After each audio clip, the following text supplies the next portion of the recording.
was very important as well, to make sure that all that texture was in there, to get as much of that feeling and that real authenticity in a 2D pipeline Wow. or a series that went quickly. So it was a challenge. I'll admit, I came in sort of late in the game, so I was not part of all of the R&D to get the hair rigged and designed and that kind of thing. Um, but I know for a fact that that was uh, definitely a huge part, and something that we were um, really worked on really heavily. So I worked for Atomic Cartoons up in Vancouver, who Mm. produced who made the show. Sony are the creators of the show. Um, so I was on the production end of things. I was animation director. And so when I came on, that was one of the big things that the showrunners really were talking, made sure that I understood, that I could talk with the animators about, was obviously from the source being hair love, hair being a really important part of that, Yeah. culturally and just aesthetically. So yeah, hopefully you like it. Oh, cool. Yeah, it comes out in like a week and a half, I It's gonna believe. be on Disney Plus. No, it's on HBO Max, or Oh, on Max. perfect. No Aaron's got HBO. all the things. HBO Yeah, Max, yeah. Disney I Plus. think it's next week or two I think weeks. I can't.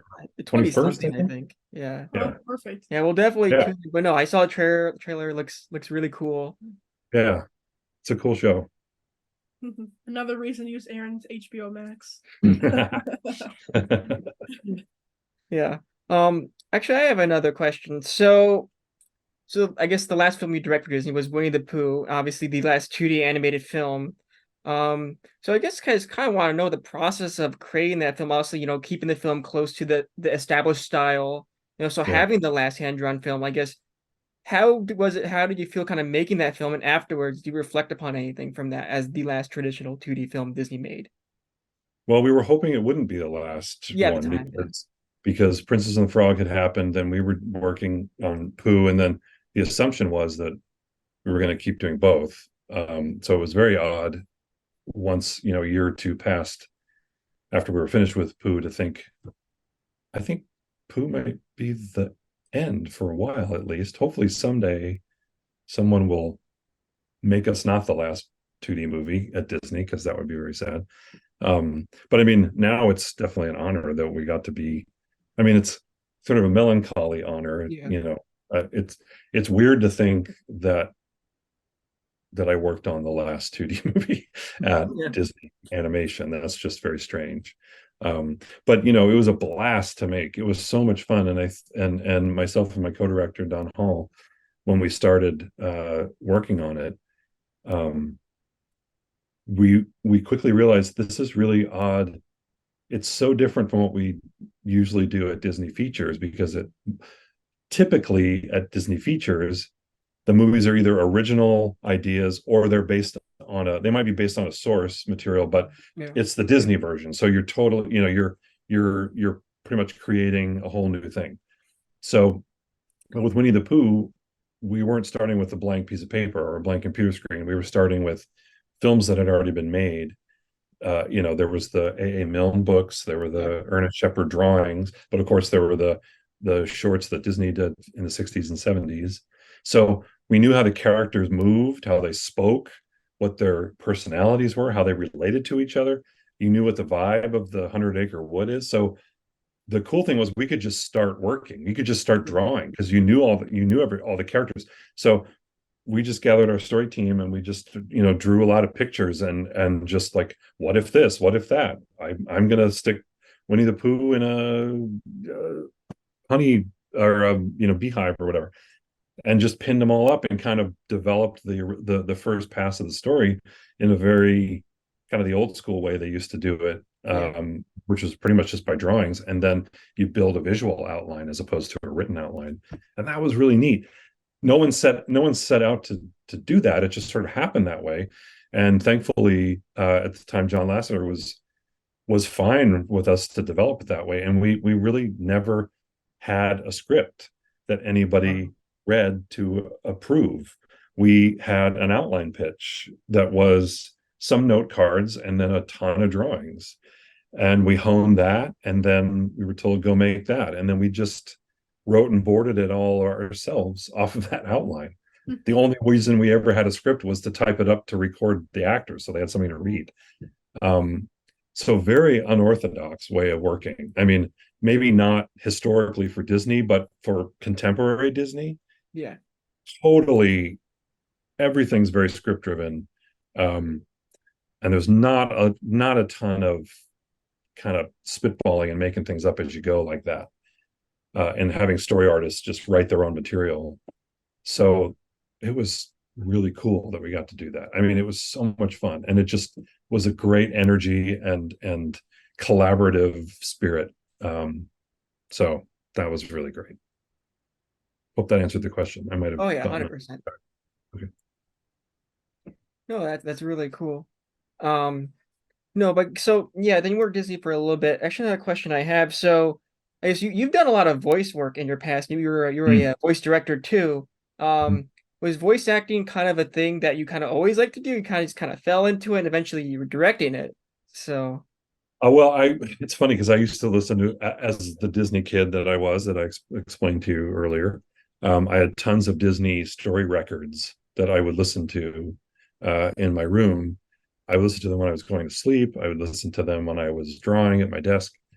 And those old records, they have a storyteller, but then the voices come in of the characters. So yeah, I would always mimic those and imitate those, and I kind of got really fascinated with voices and just sort of playing around with voices. I never had any aspirations to do it, but um, but as you know, for these animated films, we do what's called scratch voices, which yes, are these temp tracks before we actually cast the actors.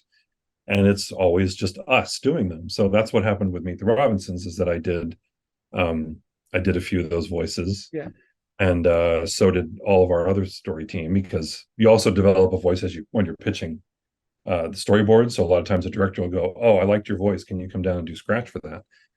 And as happens a lot of the time, those voices kind of stick with the character, and sometimes it just that's the best way to go. It's nothing against anybody else. It just kind of happens that way. So that's how I sort of fell into it. And I hate to say that because I don't mean that I take it for granted that I got to yeah, do it. 'Cause I mean, when the studio said we want you to do the voice of particularly a bowler hat guy in Meet the yeah, Robinsons, I was like, what? I was really, I mean, super intimidated, but also what an honor to get to do yeah. that. And nothing that I expected, but I was really appreciative of that, and so feel very fortunate to have gotten to do that. Yeah, it's really cool. And I guess another question too. So you were voice directing for Monsters at Work, if that's correct? Mhm.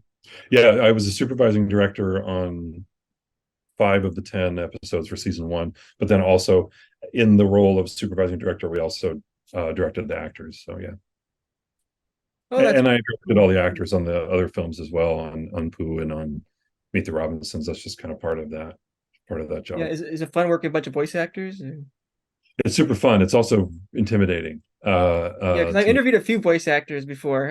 They're really funny people, but also, very professional as well. It's a little intimidating. So, Yeah, yeah. I mean, 'cause I think you had Tom Kenny twice, if I believe, right? I'm Kenny Yeah, twice. Yeah. yeah. Uh, I really love working with him on Robinsons, and we wanted to have him back to be Rabbit on Winnie the Pooh.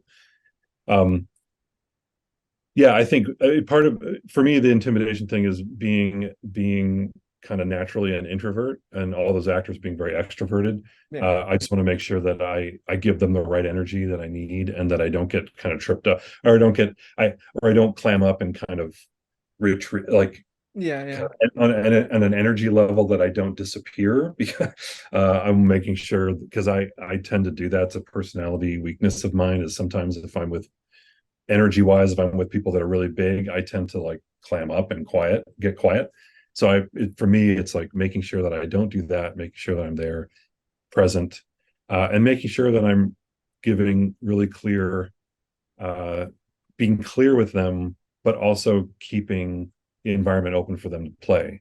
Because that's the great thing about animation, is that if you have actors that come in that can improvise, the amount of material that you'll get. I mean, they always do a great job with the way it's written. And then if you tell them, now just go screw around, just go play, just do a bunch of stuff. And if you get the right people in there, they'll just give you all this stuff that you never would have expected. And it's unique to them because it's coming from them. The stuff that they record that we write is what we write for them. But when it's coming straight from their head and out of their mouths, it's pure them. And so sometimes you get stuff that's more specific to the character than anything you could have ever written. And I think that's really exciting. I love that part of it is again, being clear, being concise, being disciplined with what you're doing with the actor, but also leaving that room to play and to make sure that you get all kinds of coverage, so that you have great choices later in the editing room. Well, that's really, really cool. Yeah, because I interviewed a few voice actors, and again, like you said, like they are intimidating because they're kind of very energetic. They're a lot more talkative, and sometimes like, oh, you kind of shrivel up because like, oh my no, there's like, especially if you grew up watching some of them, it's like, oh no, you know. But no, that's really, really cool. As I'm always interested in the voice acting process, so that's really cool. Yeah, it's become, I still get intimidated, but it's become much more fun over the years. The more I've done it, the more I actually kind of enjoy it more now, even though there's still always that little like butterflies in my stomach before walking into the booth, but Yeah, it's really cool. right. Yeah. But yeah, so actually another thing I was thinking was that, so obviously you're not in Disney anymore, but I'm just, so I guess kind of like just near the end, what were kind of your last opinions on Disney, at least animation of the company, but the Disney animation as a whole? Do you feel, obviously it's full of a ton of creative talent, a lot of great people. Do you feel at least some things were kind of going away that you would like, that you like to see back? Mm. Like just kind of the artistic wise, Like, what's the yeah, future of Disney animation, do you think? Right. like in the head, I guess. Yeah. Yeah, it's a good question. I don't really know. What I think, this might sound weird, and I might be kind of formulating the thoughts Yeah. as I speak, which That's is all right. sometimes dangerous for me. Mm. So forgive me if I ramble a little bit, but No issue. I do think, like, one of my favorite animated films, which I think a lot of people really love, is Dumbo. Oh yeah. And Dumbo is beautiful and lovely and sweet and charming and fun and such a great little film. But it's a metaphor Yes. for feeling different, feeling out of place, not fitting into the world. By extension, something like Tim Burton's Edward Scissorhands, same kind of thing.